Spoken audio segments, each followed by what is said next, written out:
የማለዳ ወጥመድ እውነተኛ ታሪክ አበራሽ በቀለ እንደተረከችው መታሰቢያነቱ በጠለፋ ምክንያት ልባቸው ለተሰበረ ህልማቸው ለተቀጨ ምስኪን ሴቶች ክፍል 1 ምዕራፍ 8 ትምህርቴን ቀጥዬ የደረጃ ተማሪም ባልሆን 7ኛና 8ኛ ክፍሎችን አልፌ 9ኛ ክፍል እቴጌ መነን ወይም የካቲት 12 ሁለተኛ ደረጃ ትምህርት ቤት መማር ጀመርኩ። 9ኛ ክፍል በመማርበት ጊዜ ነበር የቢቢሲ ወይም ብሪቲሽ ብሮድካስቲንግ ኮርፖሬሽን ጋዜጠኛ ሻርሎት ሜትካፍ ከካሜራ ሰዎች ጋር በኔ ላይ ዘጋቢ ወይም ዶክመንተሪ ፊልም ለመስራት ከእንግሊዝ አገር ድረስ የመጣችው። ሻርሎት ለሌላ ስራ ወደ ኢትዮጵያ መጣ።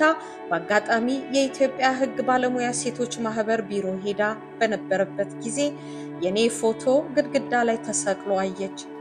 ፊቴ ላይ የሚታየው ጥልቅ ሐዘን አስገርሟት ማንነቴን ስትጠይቅ ስለኔ በዝርዝር ነገሯት። ታሪኬ ሳባት።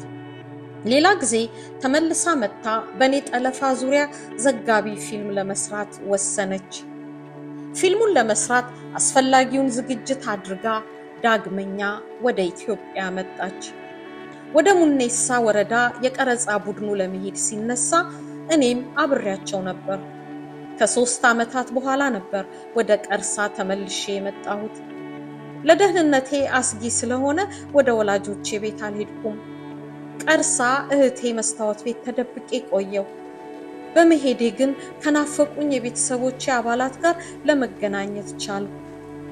የቀረጻ ቡድኑ አባላት ግን ቤታችን ሄደው ቤተሰቦቼን አናግረው ከጠለፋው ቤት ለማምለጥ የሮጥኩበትን መንገድ ሳይቀር ቀርጸው ለሟቹ ቤተሰቦችም ቃለ መጠይቅ አቅርበው ጥናታዊ ፊልሙን ሰርተው በቢቢሲ ቴሌቪዥን ተላለፈ።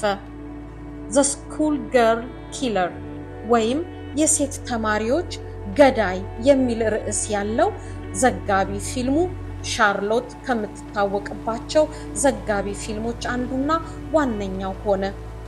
መልካም ዕድልም ይዞ መጣ። ፊልሙን ያዩ ደጋግ እንግሊዛውያን እኔ የተሻለ ትምህርት እንዳገኝ በሚል ገንዘብ አዋጡልኝ። ገንዘቡ ለኢትዮጵያ ሕግ ባለሙያ ሴቶች ማህበር ተሰጥቶ ማህበሩ እየከፈለ በሻሸመኔ ከተማ አቅራቢያ ባለችው ኩየራ ከተማ በሚገኘው አድቬንቲስት አዳሪ ትምህርት ቤት የ10ኛ ክፍል ትምህርቴን እንድቀጥል ተደረገ። ፊልሙ ላይ ቃለ መጠይቅ ሲደረግልኝ የኔ ተከታይ እህቴ ሙላቷ ልትጠለፍ ትችላለች የሚል ከፍተኛ ስጋት እንዳለኝ ተናግሬ ስለነበር እሷም ከኔ ጋር በአዳሪ ትምህርት ቤቱ እንድትማር ተደረገ። የእሷ ከኔ ጋር መማር ከጠለፋ የሚታደጋት ብቻ ሳይሆን የኔንም ብቸኝነት የሚያባርር፣ የቤተሰብ ናፍቆትን የሚቀንስ፣ በራስ መተማመኔን የሚጨምር ሁኔታን ፈጠረልኝ። በ2 ዓመት ከምበልጣት ከሙላቷ ጋር አንድ ክፍል ነበርን። በህይወቴ ደስተኛ የነበርኩት በዚህ አዳሪ ትምህርት ቤት በመማርበት ወቅት ነበር። የትምህርት ቤቱ ግቢ በጣም ያምራል። ኩየራ አየሯ ለጤና እጅግ ተስማሚ ነው።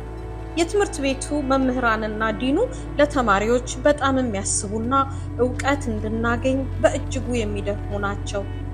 ተማሪዎቹ ወላጆቻቸው የመክፈል አቅም ያላቸው የሀብታም ልጆች ናቸው። ሁላችንም በመከባበርና በፍቅር ነበር የምንኖረው። በአንድ መኝታ ክፍል በ3 ተደራራቢ አልጋዎች 6 ሆነን ነበር የምናድረው። አድቬንቲስት አዳሪ ትምህርት ቤት ምግቡ ስጋን የማያካትት የአትክልት ተመጋቢዎች ወይም ቬጂቴሪያንስ ምግብ ነበር። ጥሩ ተደርጎ ነው የሚሰራው። ለጤና ተስማሚ ነው። ግን ተማሪው ስጋ መብላት ይናፍቃል። ስጋ ያምረዋል። ትምህርት ቤቱ ህንፃ ላይ ኢትዮጵያን አድቬንቲስት ኮሌጅ ለማለት ኢኤሲ የሚል ምህጻረ ቃል ተለጥፏል። ስጋ በሌለበት ሜኖ የተሰላቸው ተማሪዎች ምህጻረ ቃሉን ኢት ኦልዌይስ ካቤጅ ወይም ሁልጊዜ ጎመን ብሉ ብለው ተንትነው ያስቁን ነበር። ለክረምት ወይም ለበዓላት ተማሪዎች ወደ የቤተሰቦቻቸው ሲሄዱ እኔ አዲስ አበባ ወዳለው ማሳደጊያ ነበር ማቀነው። እህቴ ወደ ቤተሰብ ትሄዳለች። አብረውኝ ከሚማሩ የሀብታም ልጆች ጋር በአንድ አውቶቡስ መተን አውቶቡሱ መስቀል አደባባይ ላይ ሲያራግፈን የብዙዎቹ ተማሪዎች ወላጆች መኪና ይዘው በናፍቆት ሊቀበሏቸው ይመጣሉ። እኔ በታክሲ ተሳፍሬ ወደ ቀጨኔ ህፃናት ማሳደጊያ አመራለሁ። የኩየራም የትምህርት ቤት ጓደኞቼ መጠለፌን ተከትሎ የተከሰተውን መጥፎ አጋጣሚ አያውቁም። አዲስ አበባ ዘመድ ጋር እንደምቆይ እነግራቸዋለሁ። በቀጨኔ ህፃናት ማሳደጊያ ካፈራኋቸው የምወዳቸው ጓደኞቼ ጋር የክረምቱንና የመጀመሪያውን መንፈቅ ዓመት ትምህርት ሲጠናቀቅ የሚኖረውን የእረፍት ጊዜ አብሬ አሳልፋለሁ። የእረፍት ጊዜው ተጠናቆ ወደ ኩየራ ስመለስ እህቴ ከቤተሰብ አዳዲስ ቀሚሶች፣ ጭኮ፣ በሶ የመሳሰሉትን ይዛ ትመጣልኛለች። ትምህርት ቤቱ ዘወትር ቀሚስ እንድንለብስ ነው የሚፈልገው። ሱሪ መልበስን ይከለክላል። ሌሎች ተማሪዎች በአዲሱ ዓመት ዘንጠው ነው የሚመጡት። እኛ ከነርሱ ጋራ በሚወዳደር ደረጃ ባይሆንም ቤተሰብ አቅም የፈቀደውን ያደርግልናል። ከዩኒፎርም ውጪ ሌላ የክት ቀሚስ የሚለበሰው ያው በሰንበት ነው። እኔና እህቴ ሙላቷ ቀሚስ እየተዋዋስን ሰንበትን አምሮብን እንውላለን። የኢትዮጵያ ሕግ ባለሙያ ሴቶች ማህበር በየዓመቱ ዩኒፎርም ይገዛልናል። ከዩኒፎርምና ከትምህርት ቤት ክፍያ ውጪ ግን የምናገኘው ገንዘብ አልነበረም። እኛም ገንዘብ አንጠይቅም። የሳሙናና የቅባት ወጫችን የሚሸፈነው በቤተሰብ ነው። የኩየራ አዳሪ ትምህርት ቤትና የአዲስ አበባው ማሳደጊያ በቅርጽ ይመሳሰላሉ። መኝታ ክፍል፣ ምግብ ቤት፣ ልጆችና ወጣቶች፣ የድርጅት ሰራተኞች ሁለቱም ጋር አሉ። በግቢዎች ውስጥ የሚኖሩት ልጆች አእምሮና ስነ ልቦናቸው ሲመረመርና ሲበረበር ግን የሰማይና ምድር ርቀት ያህል ልዩነት ይስተዋላል። ሁለቱም ጋር የኖርኩ ልዩነቱን ለመገንዘብ እድል ያገኘው የመጀመሪያዋ እኔ ሳልሆን አልቀርም። ይህም እድል ከተባለ በኩየራ በቤተሰብ ፍቅር የታጨቁ በአዲስ አበባ ማሳደጊያ የወላጅና ያሳዳጊ ፍቅር የተራቡ ልቦች አሉ። በኩየራ ቅንነት፣ ጨዋነት፣ ስነ ስርዓት ግቢውን ሞልተውታል። በአዲስ አበባ ጥብቅ የጓደኝነት ፍቅር ቢኖርም የጎሪጥ መተያየት፣ ስድብ፣ ተቧድኖ መጣላትና መደባደብ የተለመደ ነው። በኩየራ በተስፋ የሚንፎለፎሉ መነሻቸውን ጠንቅቀው የሚያውቁ መድረሻቸውንም በድፍረት የሚያልሙ ብዙ ተማሪዎች አሉ። በአዲስ አበባ ማሳደጊያ ስለ ወደፊቱ ህይወታቸው እርግጠኛ ያልሆኑ፣ ከግቢው ለመውጣትና የራሳቸውን ኑሮ ለመኖር የሚፈሩና ተስፋ ለመቁረጥ የሚቸኩሉ በቁጥር ይበዛሉ። በኩየራ የማንነት ጥያቄ ጭራሽ የሚታሰብ አይደለም።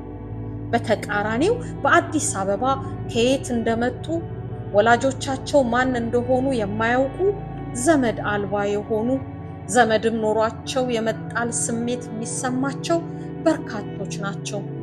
እና ከሁለቱ ግቢዎች የኩየራውን ብወድ ይገርማል። 3 ጣፋጭ የትምህርት ዓመታት በኩየራ አሳልፌ የ12ኛ ክፍል ትምህርቴን አጠናቀቅኩ። ወደ ትምህርት ቤቱ በቀጣዩ ዓመት አለመመለሴን ሳስበው ማዘኔ አልቀረም። ግን የተሻገርኩትን ውብ ህይወት አንገቴን ጠምዝዤ ወደ ኋላ እያየው ከማዘን ምን እንደሚመጣ ባላውቅም የወደፊቱን አሻግሬ ማየት እያጓጓኝ ወደ አዲስ አበባው ቤቴ ወደ ቀጨኔ ህፃናት ማሳደጊያ ተመለስኩ። ከዛስ በምዕራፍ 9 የምናየው ይሆናል።